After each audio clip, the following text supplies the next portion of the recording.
Abba Yahuwah, I just want to thank you. Oh, Father, as we are in this time of the counting of the Omer, Father, and as tonight we have entered into our 20th day, 30 days left to go to our celebrating Shavuot, our celebrating an outpouring, a mighty great outpouring. Father, I want to thank you for this season and this time that we find ourselves in, where you are opening up the mind of our understanding, where you are doing such a deep work in our hearts, where this is a time of when Yeshua walked the earth. This is a time of when Yeshua revealed himself to his disciples, revealed himself to many people that saw him in this time. And as we are preparing ourselves and leading up, there's only 20 days leading up to his ascension, to the day that he ascended. 20 days that we still have left of enjoying his presence that is dwelling with us, and where he is speaking a deep word within our hearts. Oh, thank you, Father, for the deep work that you are doing in each one of us, because I know that you are cleaning us up. I know that you are bringing many things to surface, and you are showing us in so many different ways the areas of where we really need to just change and serve you. And so many things that you are teaching me at the moment, Father. You are teaching me patience. You are teaching me what it means to be able to understand that your ways are not my ways and your thoughts are not my thoughts. And you are teaching me what it means to be humble.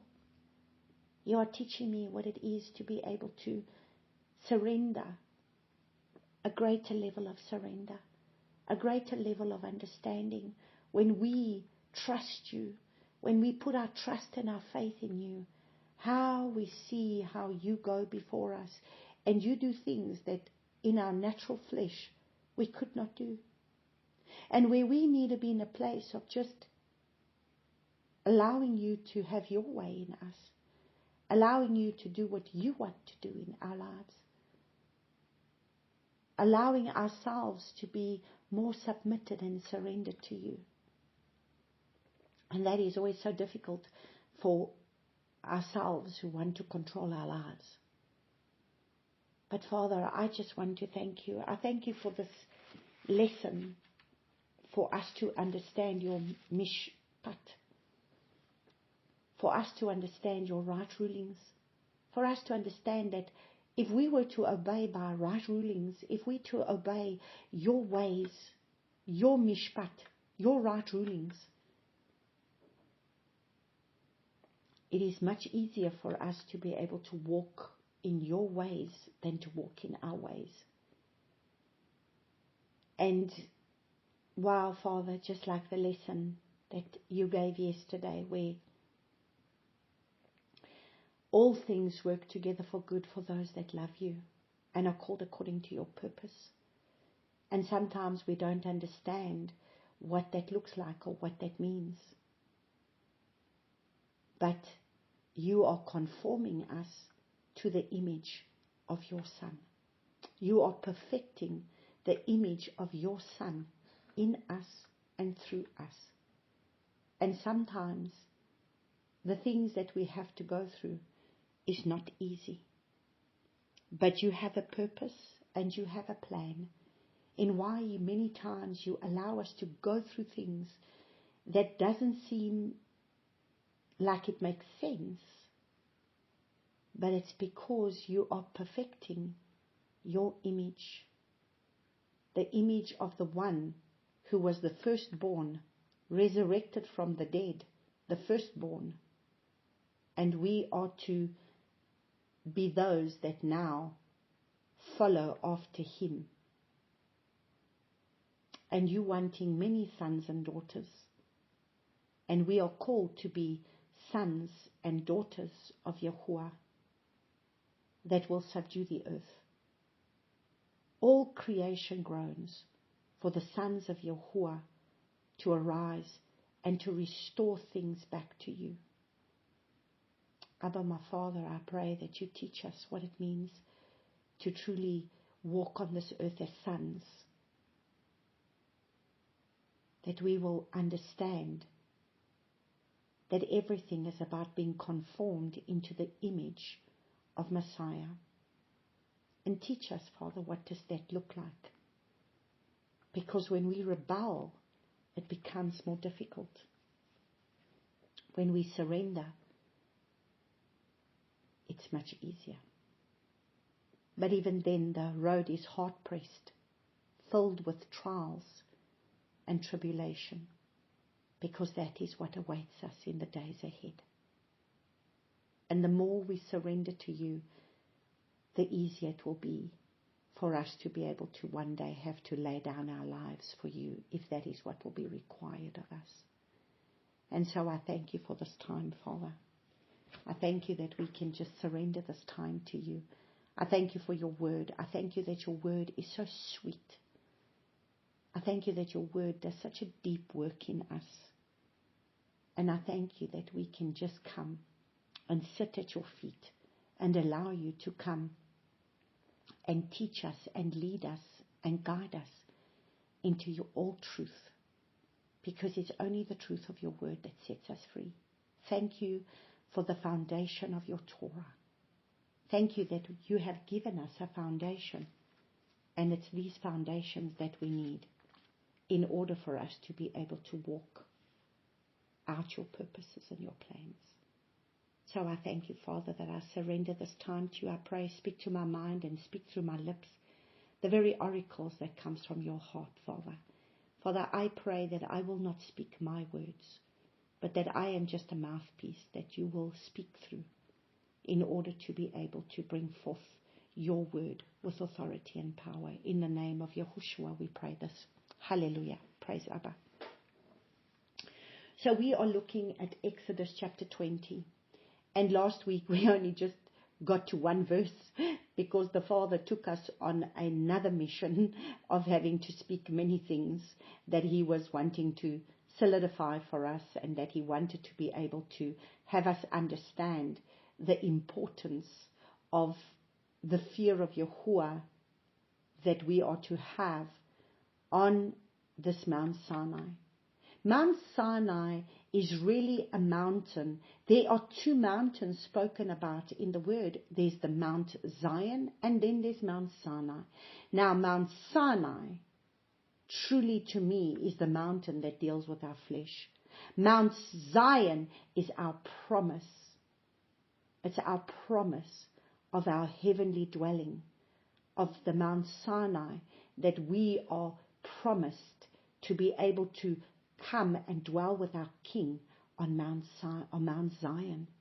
But Mount Sinai is the place of where we got to get to a burning bush, of where we got to go through the fire of the purification that we need, because the Father's word is a consuming fire, and he has got to bring that consuming fire in our lives in order for us to be able to burn out the dross that stands in the way of us conforming to his image.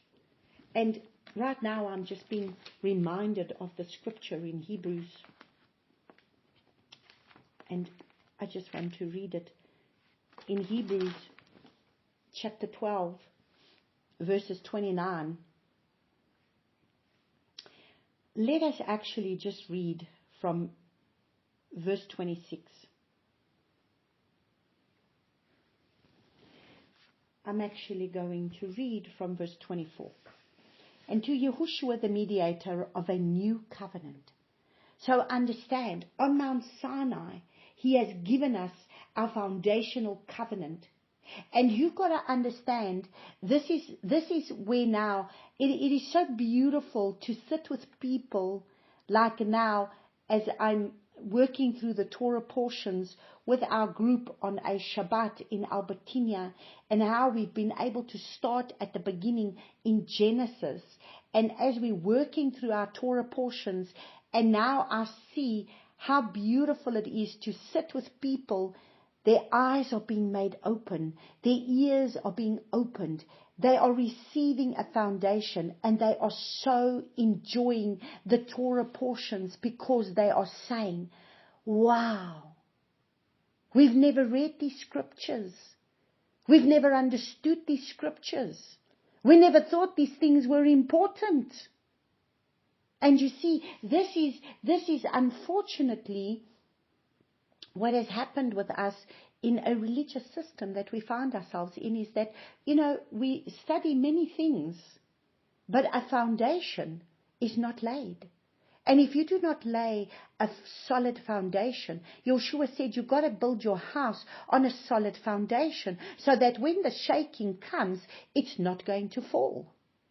And so that is why it's so important that we have a foundation. Now imagine you're sitting with people that some are pastors, and they have been walking with the Father for years and years and years. Even gone to Bible school. I mean, the one pastor there has got his doctorate degree. And he's so enjoying the Torah portions because he's now understanding a foundation that not even going to Bible school was he taught the depth of the understanding that everything was about a covenant. Everything was about a covenant, and about everything was already laid out. And if you don't start in the beginning, you don't understand who's the bride. You don't understand that it's all about a bride. It's always been about a bride from the beginning. It was always about a people. And we have a choice. We either grafted into the covenant with the people that are supposed to be his set apart people, or we are not. Or we are a branch sapping of our own. We are to be grafted in. We are not a branch that saps of our own. Because this is what a golden calf is. A golden calf is something that we have gone and made, as we're going to go a little bit further in the weeks to come, when they're going to receive all these mishpat, all these right rulings, and then they're going to go build themselves a golden calf. Let us find our way on how to come out of the wilderness. Let us find our way on how to serve the Father. Moses is not coming down the mountain. Let us make our way. And so, how many of us put the Father in our own box? And we want to serve him in our own way. And we want to dictate, and we want to command and demand, because so many of our ways is what's been given to us by a religious system. And then we think we have the right to demand and command, instead of understanding that he has the right to have you conform to his image, because that's why you have received him. You have received the Ruach, so that he is the teacher that's going to teach you all things pertaining to life and godliness, because we've got to become set apart as he set apart. But you see, somehow set apartness is never what has been taught us. And you see, this is what the Father was already trying to do on the mountain. And that is why it is so important that we have to understand Mount Sinai. If we do not understand Mount Sinai, and if we do not understand the purpose of Mount Sinai, we are never going to be able to enjoy the richness of Mount Zion. Because Mount Zion is our promise. But if we don't face Mount Sinai, if we don't face our flesh, Mount Sinai has to deal with the flesh. Mount Sinai has to come and deal with our flesh man. so that we can then have the promise of Mount Zion, our heavenly Jerusalem, so that we may be able to dwell with our King in a Jerusalem that's going to come down from heaven, when there will be a new heaven and a new earth. And this is our promise. What are our eyes looking to? Are we trying to put everything on this earthly realm? Are we making it about this earthly realm?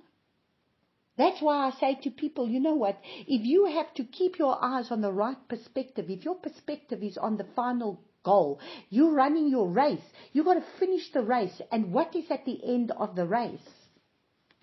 The end of the race is your eternal destiny. And whatever you've got to give up in this life is nothing in comparison to what you're going to gain for all eternity, because eternity is everlasting, forever and ever. This realm is only for a very short period of time. And with every day that goes by, it's becoming less and less. So what is it that you've got to give up in order for you to go up? Because we've all got to give up in order to go up. We've got to be prepared to give up many things. So is it really worth holding on to the things of this earthly realm? Is it really worth holding on to these things that are holding us bound and captive to the lusts of this earthly realm? Because we want to enjoy this earthly realm? It's nothing in comparison to what we are going to be able to get when we are finally going to reign and rule with our King. So let us have the right perspective. Because this is what Moses was trying to bring to the people, to say, you know, don't fear the shaking and the trumpets and the thunder and the lightning. Don't fear that. Because the Father wants to put His fear in you so that you do not sin. But we don't understand what that's about, because we do not have an understanding of the fear of Yahuwah. And that is why people will just continue in their flesh man, because they have no reverence for Him. They have no fear of Him. Because our church system has made Him a friend. And if we are a friend of our parent, we will not respect our parent when you make your parent a friend. If you make a friend out of your parent, you are not going to be able to, you are not going to be in a place of where there's reverence and respect. Your children can never become your friends, so that you can have a parent-child relationship.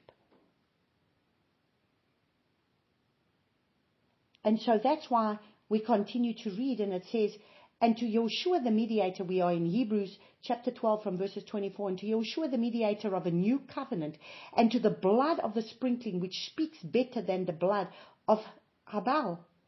So Yeshua came to be able to give us the blood that speaks a better covenant, that came because of the blood that was shed when Cain killed Abel, that the blood was crying out on the earth. Take heed not to refuse the one speaking. So you see, what was the Father trying to do with Moses speaking on that mountain, saying, listen to the one who is speaking to you. Do not fear the one who speaks to you. Hear the voice of the one who speaks to you. Do not fear that voice, because that voice will bring you life. That voice will bring you in the right path. Take heed not to refuse the one who's speaking. For if those did not escape who refused the warning on earth, much less we who turn away from Him from heaven.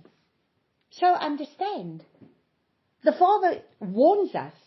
He is warning us in this hour. He's got many prophetic voices warning of the destruction that is coming. And he's constantly warning, because you see, up until now with the people that we feed on a Wednesday, I've been more like a shepherd.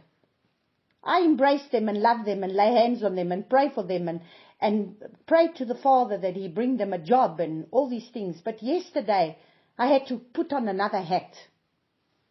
I had to put on a prophetic hat and speak in a prophetic voice to say to them, you cannot continue in your wicked way and think that the Father is going to want to hear your prayer.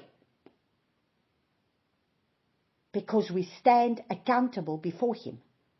Where is the fear? Where is the fear of Yahuwah? That is what we've got to understand.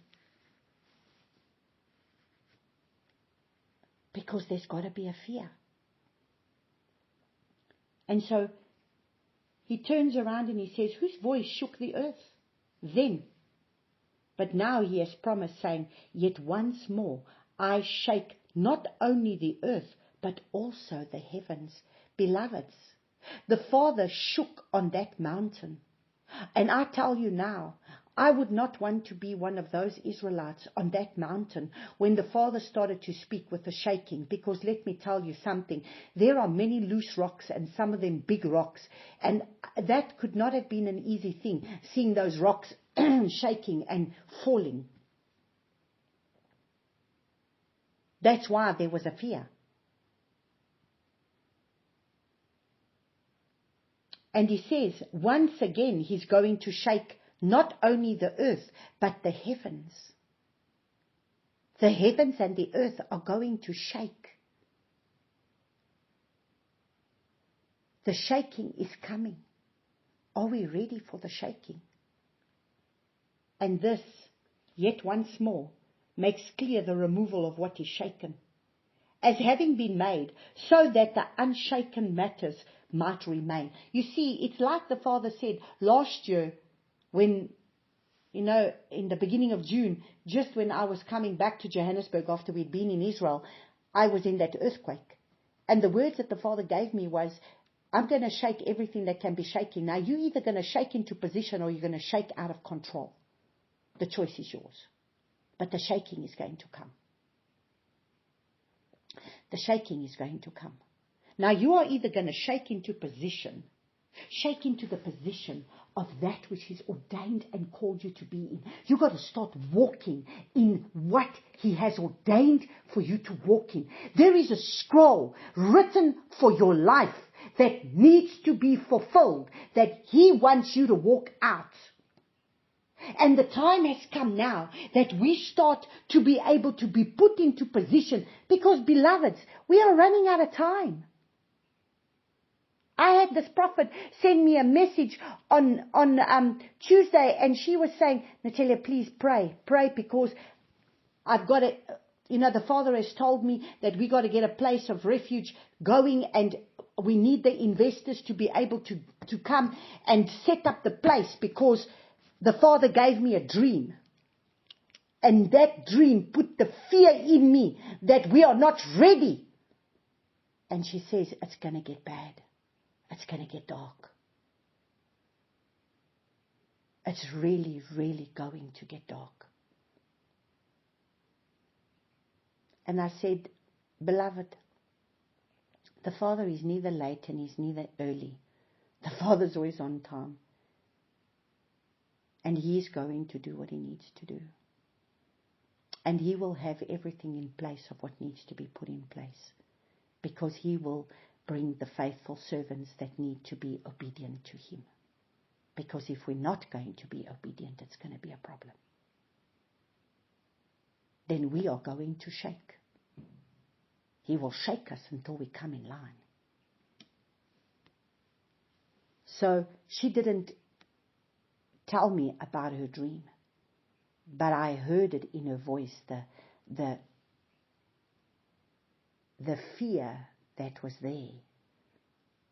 She said, this is not going to be good. And we need to have places ready for people to go to. And she says it's going to get extremely dark.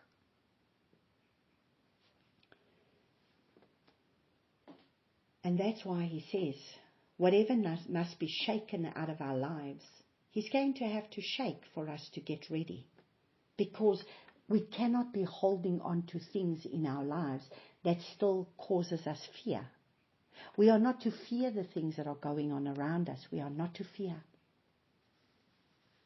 Because the only one that we are to fear is him. And so the shaking was going on while they were on this mountain to get them to come into position.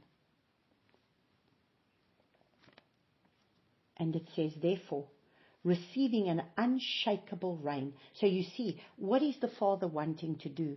He's got to birth within us the gospel of the kingdom. He's got to birth within us the rain that is unshakable. We are to become the people that need to walk out on this earth, a witness for him, that we stand for an unshakable kingdom. But how are we going to stand for an unshakable kingdom when we are not even in the fullness of that unshakable kingdom? So do you see? That's why he says, everything, I am bringing the trials, I'm bringing the tribulation, I'm bringing the tests, I'm bringing the persecution, I'm bringing all these things because I'm establishing my kingdom in you. I am conforming you to the image of my Son. Because you need to be my hands extended, my feet extended, my eyes extended, my mouth extended upon the earth. I want sons and daughters. Because when it gets dark, we need to arise and shine. For our light has come. For the glory of Yahuwah has risen upon us. But how is his glory going to dwell in a temple that is defiled? And that is why he's in the process of cleaning up our temples. Because our temple needs to become a dwelling place of Yahuwah. Now, it's either a dwelling place of demons that's attached to a mixed seed of a Babylon system, which is the whore of Babylon, where we are either drinking the cup of the whore of Babylon with its demons, and it's mixed seed, or we either going to be a bride that is set apart unto him. You've got to understand, there's not three kinds of people, there's two kinds of people. There's Jacob or there's Esau. There's Cain or there's Abel. There's Isaac and there's Ishmael. There was never a third party there. There's the sons of obedience and the sons of disobedience. Who are we? We have to make a decision. Are we the sons of obedience or are we sons of disobedience? Are we the generation of Jacob or are we a generation of Esau? Are we a generation of Esau that wants to feed our flesh, that wants to be a hunter, hunting in this world and enjoying the pleasures of this world? Or are we going to be like Jacob, the sons of Jacob that dwell in the tents of the Father, so that his presence may dwell in our tent? Who are we going to be like? The choice is ours. So that is why he's got to shake. Because if you have to be a tent, if you have to be a tabernacle that is supposed to carry his presence, then I'm sorry to say, whatever is in that tabernacle that is not going to look like him, he's going to have to shake it out of you. So therefore, he's going to say, therefore, receiving an unshakable rain, let us hold the favor through which we serve Yahuwah pleasingly with reverence and awe. So you see, we need to serve him with reverence and awe. For indeed, our Yahuwah is a consuming fire. So guess what? He's going to bring his consuming fire. The fire that was on Mount Sinai. The very burning bush. That the bush was burning, but it never burned. So guess what? His word is a consuming fire that's going to be able to get us to either fall on the rock or the rock is going to pulverize us. The choice is ours. His word is like a consuming fire, which is like a hammer. Now, we either fall on the rock, or the rock is going to fall on us, and it will pulverize us into dust. What do we want to do? And that is why he wants to shake everything out of us that is not of him. And we are laying a foundation of here. I know that I'm spending time on just one verse here, but it's important. Because you have to understand the foundation being laid of a mountain, of Mount Sinai. I had to understand this. In order for me to climb that mountain, I had to understand this mountain. My life will never be the same after climbing Mount Sinai. My life will never be the same. The person that came off that mountain was not the same person that climbed up the mountain. You cannot come face to face with the living Yah and be the same. And I didn't come face to face with him in the way that we understand face to face. I came face to face with him in a way that was the fear of Yahuwah that needed to be birthed in me for me to understand who he is and who I am.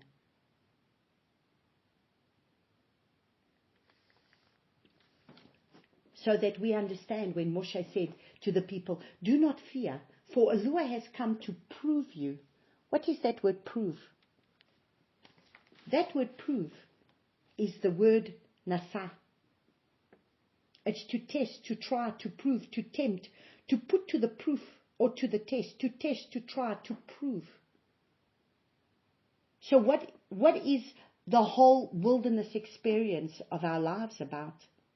Do you think you're just going to enter promised land? You don't just enter promised land. You go into a wilderness. Why is the wilderness there? The wilderness is your testing time to prepare you for your promised land.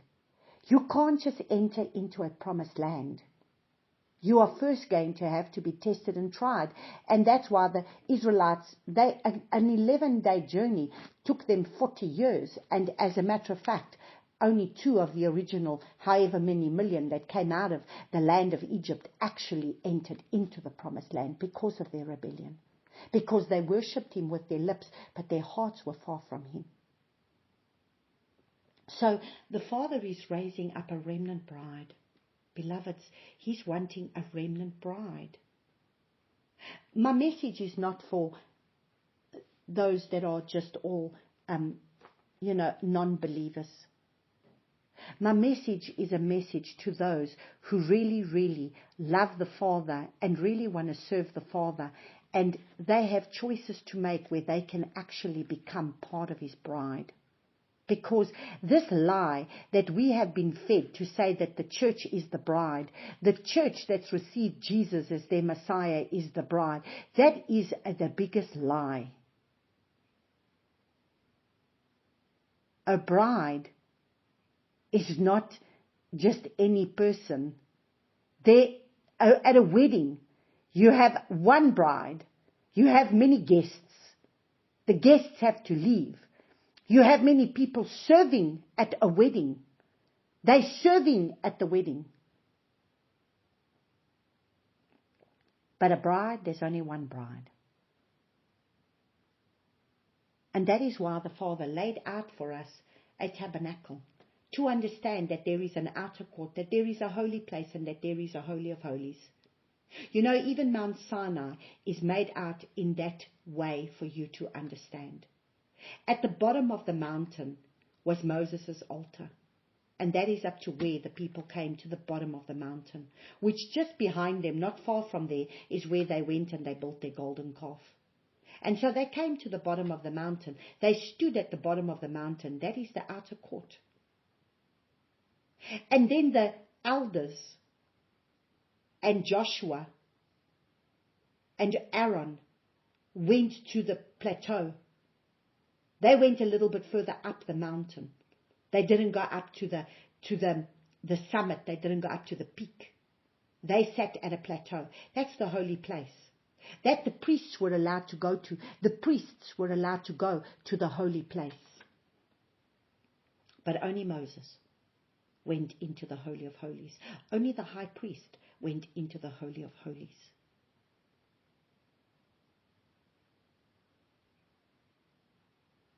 Who do you want to be?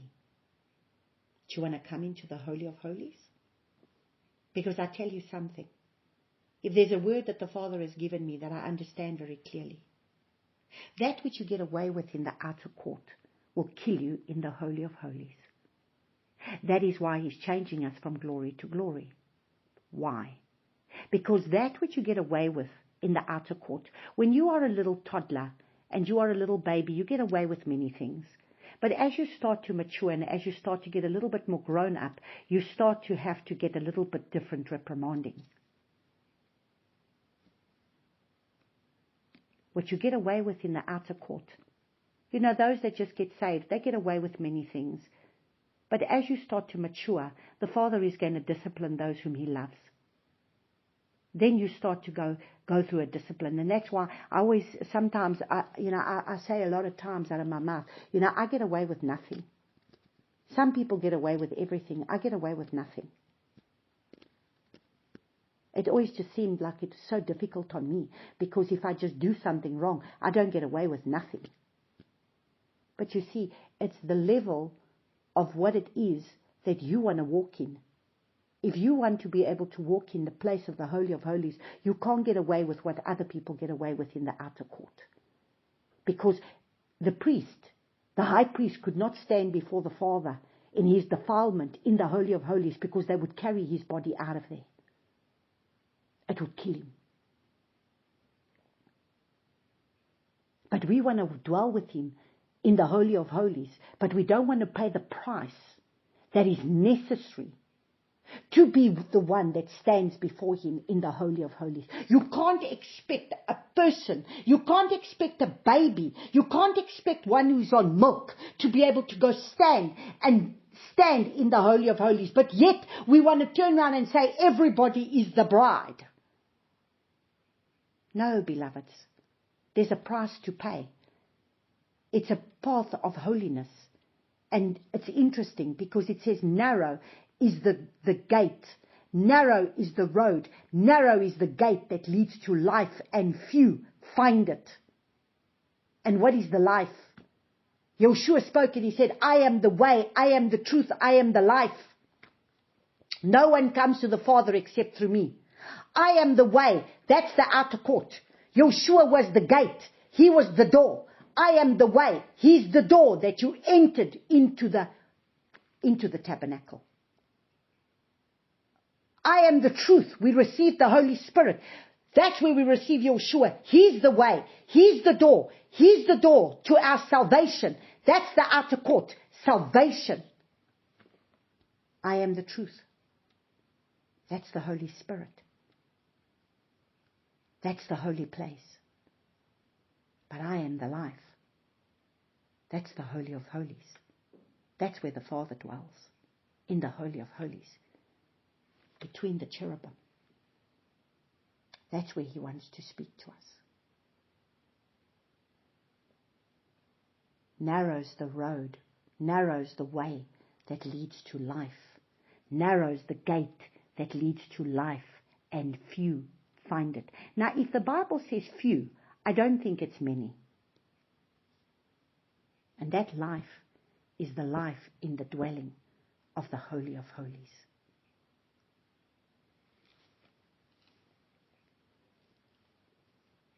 And so He turns around and He says, I have come to prove you in order that His fear be before you, so that you do not sin. You see, the more we allow the fear of Yahuwah to come in our lives, the less we will sin. Because why? We become convicted by the Ruach of Yahuwah that immediately convicts us when we do something wrong, where we immediately repent. And then we get the fear of Yahuwah in us, that then all of a sudden we realize you don't want to do this again. Because you know what? You feel so ashamed. I don't know about you, but I feel so ashamed when all of a sudden the Father convicts me, when I have now, gone and sinned or whatever, and then the shame comes upon me, and then all of a sudden it's this thing of, I don't want to do it. I don't want to do it anymore. But you see, that is when he brings the consuming fire. A fire that is not going to, it's a fire that purifies. It's a fire that refines us like gold. We are being refined to become gold, the gold of His glory, so that we can carry the presence, so that wherever we go, the presence that we carry of the Father touches the people that will come around us, because it's the glory that needs to be seen in us. So, beloveds, the more you get refined in the fire, the more the Father purges, the more the Father purifies. Don't see your test and your trial as being bad. Your test and your trial is purifying you to become more and more like the image of Messiah. More and more He's purifying you like gold. More and more He's shaking that dust out of you that's not of Him.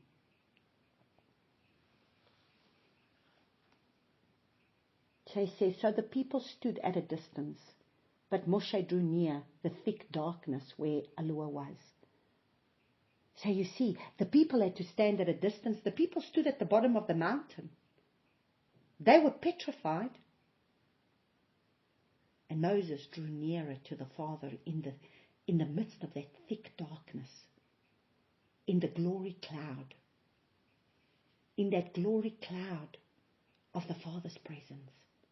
A glory cloud that was with thunder and lightning, fire, shofar sounds. And Moses is drawing nearer. Moses doesn't fear, because he has seen a burning bush. He has stood before a Pharaoh, plague after plague after plague after plague after plague, and seen what Abba Yahuwah has done. So have these Israelites seen what Yahuwah has done. But the one who's seen it more is Moses. Because remember, Moses was in both camps. Moses saw everything that was going on in Mitzrayim, because he was in Mitzrayim. It only dawned on me now that none of those plagues were affecting him. And he was in Mitzrayim with the people. He saw. He was the one bringing it on. Who's he going to fear after what he's just seen the Father do? After he's just seen the Father delivering them out of the hand. But you see, beloveds, do you understand? Not even all the miracles that the Father does for us, not even that is enough for us to be able to see Him. But let me tell you something. When His word is alive in us, when He speaks a word, and when that word comes and sets us free. It's just like yesterday when I watched this little video of this woman speaking about that Romans 8:28, all things work together for good for those that love Him and are called according to His purpose. When I heard this woman speak this message, it did such a burning in my spirit when I realized some things is not. How can anyone say that this is like this woman said? How can my mourning of my husband's passing, how can this be working together for good?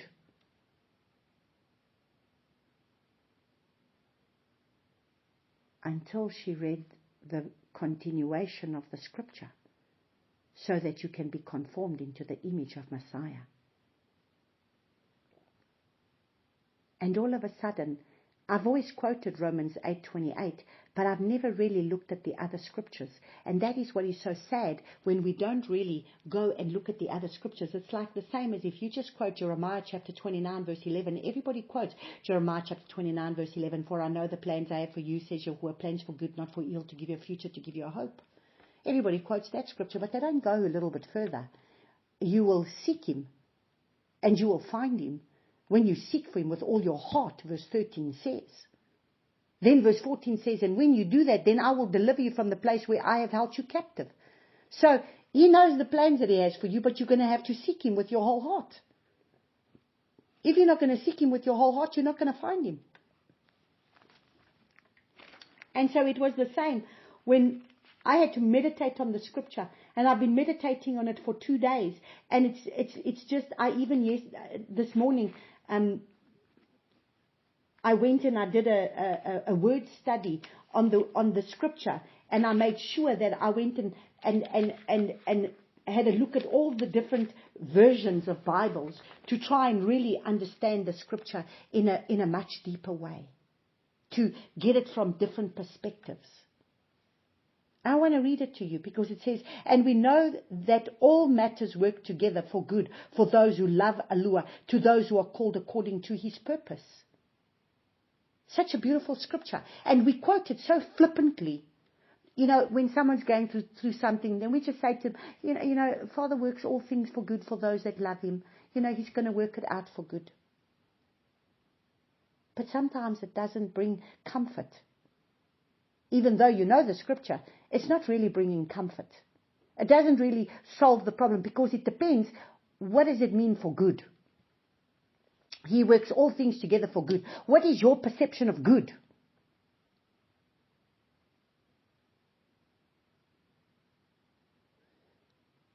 Listen to what it says, verse 29. Because those whom he knew beforehand, he also ordained beforehand to be conformed to the likeness of his Son, for him to be the firstborn among many brothers. Wow. So he's going to work all things together for his good. Not that he's going to prosper you, not that he's going to bless you and give you everything that you think you've got to have of this world. No. He's going to work whatever your circumstances is that you're going to have to go through. He's going to work it out so that you can conform to the image of Messiah, Yahushua, who is the firstborn, and whom he ordained beforehand. These he also called. Whom he called, these he also declared right. Whom he declared right, these he also esteemed. These he glorified. So how are we going to be glorified if we are not going to have to conform to the image of Messiah Yahushua? You don't just automatically are going to conform to the image of Messiah Yahushua. He's going to have to take you through the process to conform to him. And that's when then, verse 31, he says, what then shall we say to this? If Alua is for us, who can be against us? Why? Because if he's going to conform us into his image, whatever the process is that he's going to have to take us through, he's working it all together for good to conform you into his image. So it doesn't matter what it is, the process that he's going to have to do in you that you might not understand. The process that he's doing in you is to conform you into the image of Messiah, who he already predestined. That's the firstborn, because he's wanting many other sons. And I tell you, when I really had to meditate on this, I've meditated on these scriptures for the last 2 days. And it so blessed me. It's brought such perspective in my life to make me understand. Sure, Natalia, there's a lot of things that you've gone through that you've cried many tears, that you didn't quite like, that you wanted to rebel against the process that it's taken you through. And wow, you've cried so many tears. You've gone through so much. But if you would have just understood that even this is working together for the good, and you sort of know it, but you sort of don't understand it. But when you understand that he's trying to be able to work in you to conform to the image of Messiah, and his process is not your process. His ways are not your ways, and his thoughts are not your thoughts. And he knows what it is that he's got to do in you to shake out of you everything that's not of him. He knows. And this is why he's bringing them to a mountain. And he wants to reveal himself. Wow, I'm starting to have such a deeper depth of the understanding of the Father's heart. I really, really am starting to understand a deeper understanding of the Father's heart. Things that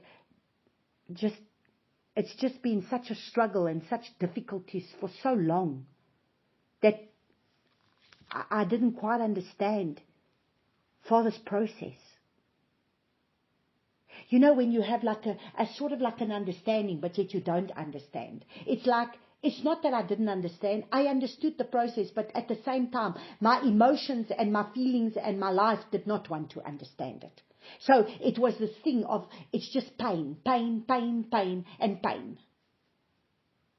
But now all of a sudden, you come from this place of where you realize it's not pain anymore. It's a joy. Because you're conforming to the image of Messiah.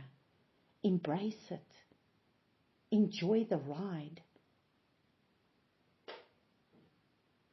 And finally, you're coming to a place of where you're finally getting to a place of saying, wow, finally, I'm going to mature. Finally, I'm going to stop being a child, and I'm going to start maturing to become a son. Because I've understood the process. I've understood my Father's way. Not that I didn't understand it before, but it's just that my inner man was still in conflict. My inner man was still wrestling. And for as long as we wrestle, we don't conform. But when we give up the wrestling, we conform. And more of His image is being formed in you. And it's beautiful. Because all of a sudden, you come to such a peaceful place that it makes me want to cry. If we only understood the peace that surpasses all understanding.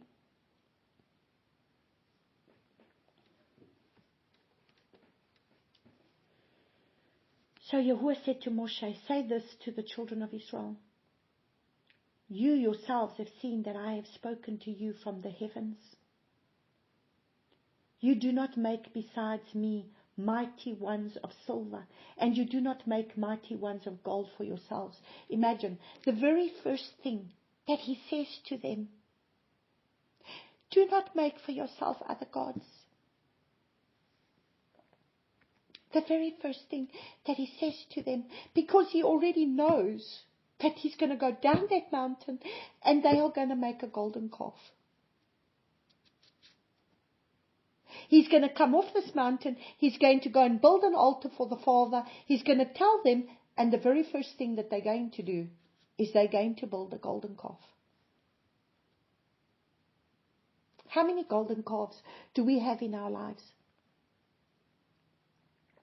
This is what confronted me yesterday as I was driving on this bumpy road. My child, every time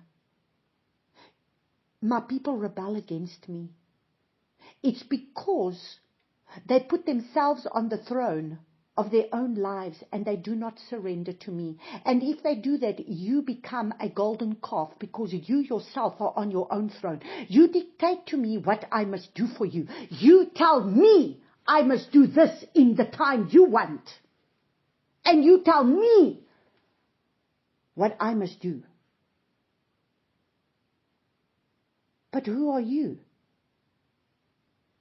You are your own idol. You are filled with arrogance and pride. And you are your biggest, I is the biggest idol on the throne.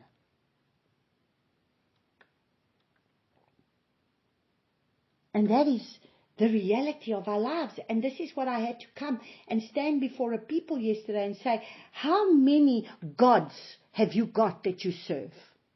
The Father doesn't answer prayers. We turn to alcohol, we turn to drugs, we turn to all these things. We turn to the arm of the flesh for our comfort. When do we turn to Him? But then we will turn around and say, but I don't have any idols in my life. There's no idols. Because we don't see a physical idol. But let me tell you, the idols that we serve are different kinds of idols. We make idols out of various different things in our lives. There are things that we deem more important than the Father. We will no sooner leave the Father's presence to be able to go off to something else. But we will say that He is everything in our lives. No, He's not. We kid ourselves by saying that. We are filled with pride. If we really take a deep look at ourselves, we will realize that we are very, very prideful beings. Because that's the nature of Hasatan. He was a rebellious cherub, an archangel that wanted his way. And every time we want our own way, and we do not want to submit and surrender to the Father, we are no different to Hasatan, who rebelled against Him. And we make ourselves our own gods. And I have realized that the biggest God that is in our lives is self, that is on a throne. And how sad it is that the very first thing that He says to Moses, the very first thing He says to Moses, when the people are fearing down the bottom, and Moses is speaking to the people and saying, don't fear. The very first thing that He says to Moses, you do not make besides me mighty ones of silver, and you do not make mighty ones of gold for yourselves. How many of us, our finances is our God? How many of us have made our jobs, our finances, gods?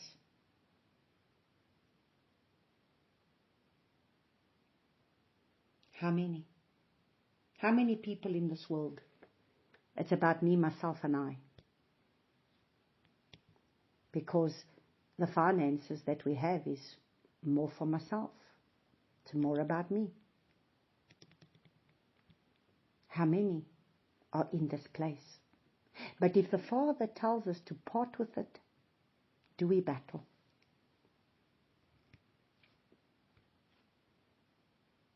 And this is why He says, do not make for yourself any idols. And then He says, make a slaughter place of the earth for me, and you shall slaughter on it your ascending offerings and your peace offerings, your sheep, your cattle, in every place where I cause my name to be remembered. I shall come to you and bless you. What are we laying down for Him? What are we prepared to lay down for Him? Are our lives surrendered to Him? Are our lives laid down for Him? You know what? He doesn't want your silver and your gold as much as He wants you. A lot of people are offering Him all these sacrifices. He wants all of you. He doesn't just want some of you. He doesn't just want part of you. He wants all of you. He wants you to be able to give Him everything. At the end of the day, everything belongs to Him anyway. I mean, how futile are we to think that anything is ours? But where do we come from to actually think that anything is ours? At a snap of a finger, He can take it all away. He's the one who's given you everything. He's the one that can take everything, including the breath of your life, at any time. But yet, we sit with closed hands. You cannot worship Him. Remember the number 10, the Yud. The Yud has to stretch out its hands. And to stretch out its hands, it has to let go and worship the Father. Worship the Father with everything of your life. Your life has to become a pleasant smelling aroma to Him. Your life has to become a sacrificial offering to Him. Remember, in the outer court, It was on the brazen altar. Remember, you had to come and bring the sacrifice on the brazen altar. The coal that brought the sacrifice on the brazen altar, those coals is the coals that they would take from there to be able to go and heat up the brazen laver, the incense, the smelling incense. So guess what? You have to become the coal of fire that is laid itself down on a brazen altar so that the Father can take you as a coal of fire to be able to come and light the altar of incense that goes into the Holy of Holies, that brings the sweet smelling aroma into His presence. You must become that coal of fire. Are we ready? Are we prepared to let our lives, to let everything, every part of our lives? But you see, we have this thing that I give Father this and I give Father that, but actually this I don't want to give Him and that I don't want to give Him, and I lay down parts and parcels of what I want. Because let me not just lay it all down, because it's a little bit difficult. Okay, I understand. Some things take a bit more time. Some things takes a bit more time. But I tell you now, He's going to keep pressing your buttons until you're going to keep shaking. Remember I said the shaking. He's going to keep shaking in your life until you finally have nothing left to be shaken out. Because He wants you to become a tabernacle. He wants you to conform to the image of Yeshua. But now, understand, is that the desire of your heart? Because if it's not the desire of your heart, then He will leave you in the outer court with everybody else and say, if you're happy to be there, stay there. But if you're praying dangerous prayers, if you're praying prayers where you want to become like Him, where you want to conform into His image, where you want to be a servant, where you want to be a disciple, where you want to follow Him, where you want to be a bride, where you want to be set apart like He is. Oh, I tell you now, you pray dangerous prayers because you are going to have to conform. You will have to be a coal of fire. Then don't pray those prayers. Be happy to be where you are then. But don't start to pray dangerous prayers and then think that you're not going to shake. Because you are going to shake until He's going to shake everything that's not of Him out of you. And you will go through a purification and a fire. Now, if you have a call on your life, you don't even have an option.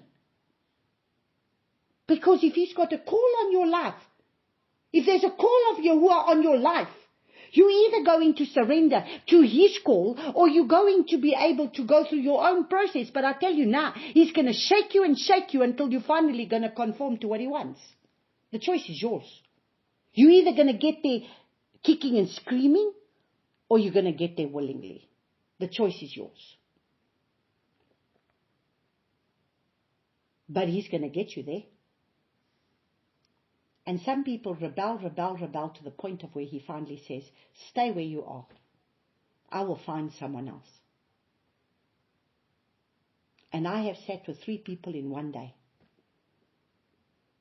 Father took me to 3 people in one day. Was it 3? Was it 2? 2 people in one day. I was the third person. Because I said no to the Father. So He made it very clear for me to be able to listen to 2 people's testimonies in one day. For me to understand what happens to people when you say no to the Father. Because I decided to say to the Father, no, I'm not going to say that. I'm not going to speak this anymore. I don't want to say these things. I don't want to speak these things. I'm not going to do this. This is not for me. Okay. Let me go and let you talk to 2 people in one day, and both of them are going to tell you what has happened to their lives when they said no to the Father. One woman had 5 family members land up in hospital in one day when she decided to say no because it was going to affect the family. No problem. I'll show you what I'll do. And then I sat with a man. That was one of the most saddest testimonies that I heard. Of a man that was called by the Father from young, that he wanted to go into politics in Greece, and He called him to Greece. And he kept saying no. And by the third time, and the things, and how the Father used this man, and the way that the Father orchestrated it, and the things that he did, but for the sake of his children, he said no, because he couldn't leave South Africa, he didn't want to go, and he had 3 boys, and no, no, no. And when I sat with him, he was a man already that I think was way in his 50s, but he'd missed the call of the Father on his life, and his children not serving the Father. His children had gone astray in ways that you can't even understand, but because of the sake of those children, he did not want to serve the Father. He did not want to leave. He did not want. He had wisdom teach him in the night political things that he was going to go into. Wisdom would teach him in the night things that he would know, that the Father was sending him to be able to go into. He knew things. I sat and listened to this testimony, and the tears were just running down my face, and the tears were running down this man's face where he missed the call of Yahuwah on his life. And I had to listen to this testimony for me to be able to understand clearly, what am I doing by me thinking I'm going to say no to the Father? And I still looked at him and I said, I'm sure it's not too late. And he said, no, Natalia, it's too late. He chose someone else. And what has he done with his life? There he sat. I sat there for 2 hours listening to this man, smoking. It was like a chimney around me. I can't even handle the cigarette smoke, but this man smoked, and I had to listen for 2 or 3 hours. I can't even remember this whole testimony. And how the Father called him as a young man. In his in his 20s, he had 3 boys, some late 20s. And now when I was talking to him, he was already in his late 50s. And his boys busy with things of the world and not serving the Father. And maybe if he had just done what the Father had wanted him to do, those boys would have excelled. And when you say yes to the Father, how the Father would bring people that he would get home and he'd say, I've got a real estate, I'm a real estate agent, this man wants to buy your house. And he says, but my house is not on the market. No, but this man wants to buy your house and business, everything, because the Father wanted him to sell everything and go to Greece, and he didn't want to do it. And he said, no, and 3 times. And the Father said, okay, you don't want to do it, fine, I'll find someone else.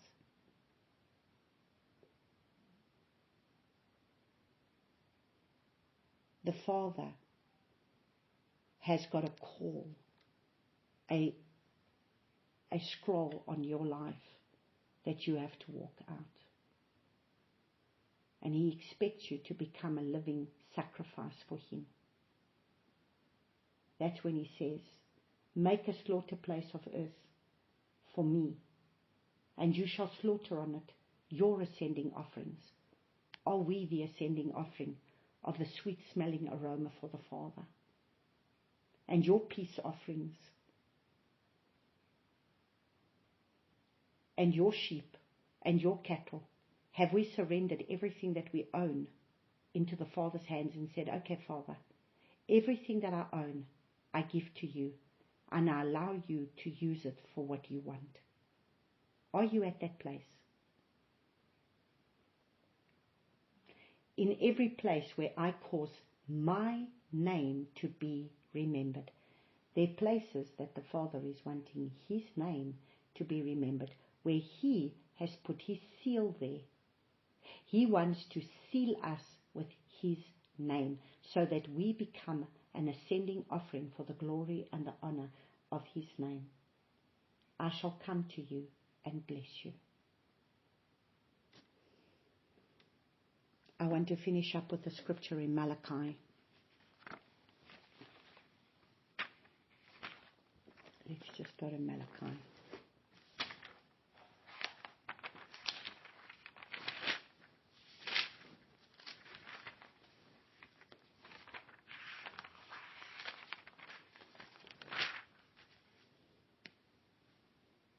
And it says,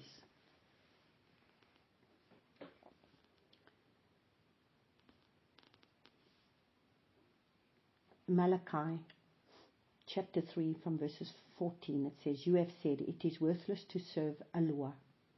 And what did we gain when we guarded his charge and when we walked as mourners before Yahuwah of hosts? And now we are calling the proud blessed. Not only are the doers of wrongness built up, but they also try Allah and escape." Now listen to what it says in verse 16, because it's about verse 16. "Then shall all those who fear Yahuwah."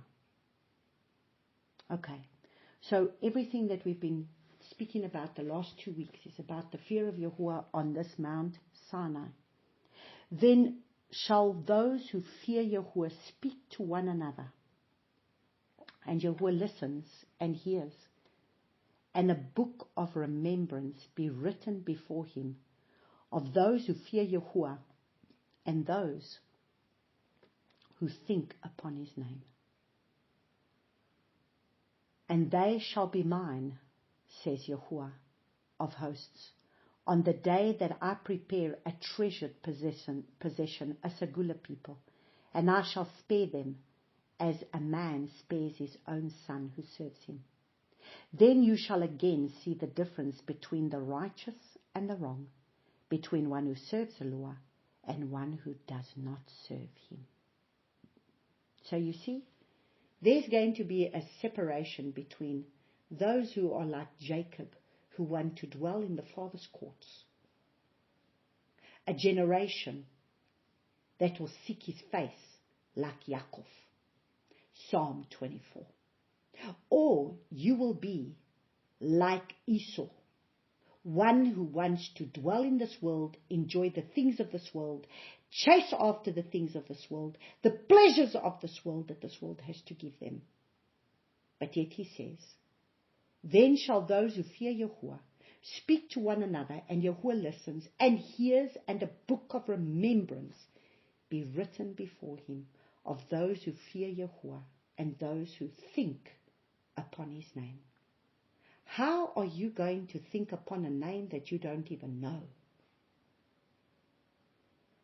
And how do you think upon a name of one that you don't even reverence? "And they shall be mine, and Yahuwah of hosts, on the day that I prepare a treasured possession, and I shall spare them." They are those that will be protected. They are those that is spoken of. They are the church of Philadelphia. "I shall spare them as a man spares his own son who serves him. Then you shall again see the difference between the righteous and the wrong, between one who serves Allah and one who does not serve him." Are you one who serves him? Are we one who serve him? Abba Yahuwah, I just want to praise you and I want to thank you for your word, Father. We want to be those who serve you. We want to be those that you are writing a book of remembrance, because we are thinking on your name, where your name is a strong tower and the righteous run into it. Wow, Abba. Your name is set apart and holy. We are to revere and reverence the holiness of that name. We are to fear you because you are set apart and holy, and you are calling us to be set apart and holy. Thank you, my Father, that you are changing us from glory to glory, so that you do not leave us where we are, but that you are changing us. You are doing a deep work in us to conform us into the image of Messiah Yahushua, the one who's already gone before us, the one who has come to be able to establish his kingdom. And we are to be able to conform to the reign of his kingdom on this earth. So I praise and I thank you, Father, for your word. I bless you, my Father. You are so worthy to be praised. Hallelujah. Shalom.